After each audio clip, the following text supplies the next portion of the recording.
ইফালে গুৰেশ্বৰত শৰণীয়া কছাৰীসকলৰ বাহ গোসাই উৎসৱ পালন ৰঙালী বিহুৰ উৎসাহৰ মাজতে শৰণীয়া কছাৰীসকলে পালন কৰিলে পৰম্পৰাগত বাহ গোসাই উৎসৱ প্ৰতি বছৰৰ দৰে এইবাৰো গাজবাৰীত শৰণীয়া কছাৰীসকলে এডাল বাহত গাখীৰ ঢালি তেল সেন্দুৰ সানি পৰম্পৰাগতভাৱে বাহ গোসাই সজায় ইয়াৰ পাছতে গাঁওবাসী একত্ৰিত হৈ ঘৰে ঘৰে বাহ গোসাই ফুৰাই কৃষিকাৰ্যৰ নদন বদন হোৱাৰ কামনাৰে বাহ গোসাইৰ আশীৰ্বাদ ললে ৰাইজে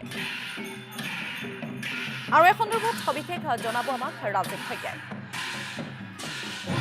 অসমীয়াৰ বাপতি সাহোন ৰঙালী বিহুক লৈ ৰাজ্যত অব্যাহত আছে ব্যাপক আনন্দ উল্লাস ইয়াৰ মাজতে গড়েশ্বৰৰ গাজবাৰীত শৰণীয়া কছাৰী জনগোষ্ঠীৰ লোকসকলক বাহ গোসাই উৎসৱ পালন কৰা দেখা গৈছে মই মোৰ সহযোগী সামগ্ৰিক দৃশ্য দেখুৱাবলৈ অনুৰোধ জনাইছোঁ এইদৰে গাঁৱৰ লোকসকল ওলাই আহিছে বাহ উৎসৱ পালন কৰিবলৈ ঘৰে ঘৰে তেওঁলোকে বাহ গোসাই লৈ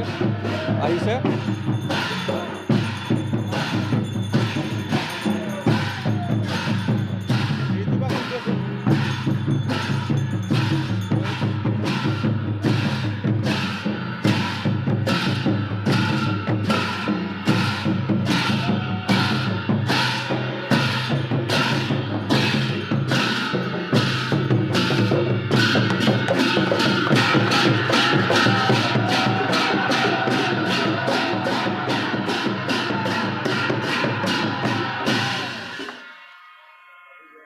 হয় মোৰ সহযোগী সামগ্ৰিক দৃশ্য দেখুৱালে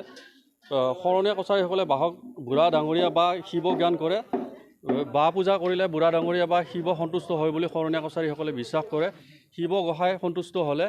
শস্য মৎস্য ধন জন বৃদ্ধি হোৱাৰ লগতে গাঁওখনৰ সকলোৰে অপায় অমংগল দূৰ হয় বুলি তেওঁলোকে গভীৰভাৱে বিশ্বাস কৰে সেয়ে শৰণীয়া কছাৰীসকলে পহিলা বহাগত ঘৰে ঘৰে বাহ গোসাঁই পূজা কৰি শিৱৰ আশীৰ্বাদ লয় ঘৰে ঘৰে বাহ গোসাঁই ফুৰা দলটোৱেও মাৰি মৰকৰ পৰা ৰক্ষা কৰি শস্য মৎস্য ধন ধ্যান জ্ঞান বৃদ্ধিৰ কামনাৰে গৃহস্থক আশীৰ্বাদ দিয়ে মোৰ সহযোগীয়ে সামগ্ৰিক দৃশ্য দেখুৱাইছে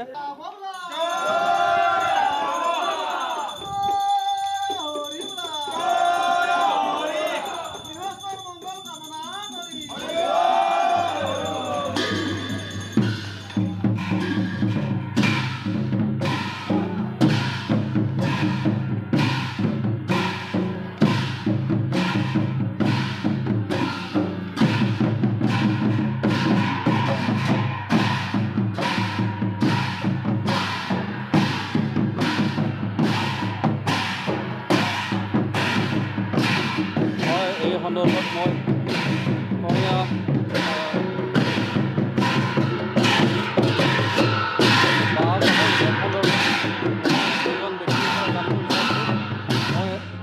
এই বিষয়ে অকণমান জানিবৰ বাবে